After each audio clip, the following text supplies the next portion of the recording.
may driver. Kasalukuyan na guys sa isang intersection o kapaan. Ito yung paalala guys. Ito natin kasi mga kapwa-rider yan. Pag-drive battery, umakit, mahirap ko yun. Ito lang tayo sa tamang kalsada na dapat natin dito kasi pag ating madali, pa tayo nagkakaroon ng ilagad ng resulta sa ating biyahe. Kaya tayo yung visit talaga guys yung the best para magawa natin yung ating bulak na city.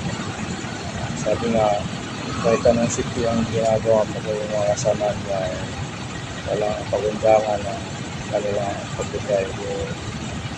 Ganun pa rin po, nakakaroon pa rin po ng disgrasya sa kalsada. Kaya tayo, at maging ulit tayo sa lahat ng best natin.